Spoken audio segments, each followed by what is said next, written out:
ভারতীয় ফুটবলের এক ঐতিহাসিক লগ্ন সূচিত হতে চলেছে সোমবার দিন। সোমবার কিশোর ভারতী ক্রীড়াঙ্গনে মুখোমুখি হচ্ছে মোহামেডান স্পোর্টিং এবং নর্থ ইস্ট ইউনাইটেড। আইএসএলের ম্যাচ উপলক্ষে এই খেলাটি হবে।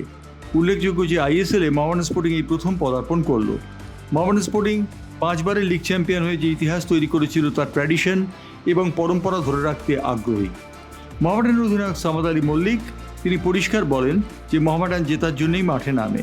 তারা সোমবারের ম্যাচটি জিতবেন বলে আশা করছেন তিনি। দলের কোচ আন্দ্রে চেরনশভ তিনি বলেন যে মোহামেডান এবারে যথেষ্ট শক্তিশালী দল এবং তারা আইএসএলে ভালো করবে বলে তিনি আশাবাদী। নর্থ ইস্ট ইউনাইটেডের বিরুদ্ধে মোহামেডান স্পোর্টিংদের যাত্রা শুরু হবে সোমবার সন্ধ্যে 7:30টায়। ব্যুরো রিপোর্ট, বাংলার পালস টিভি।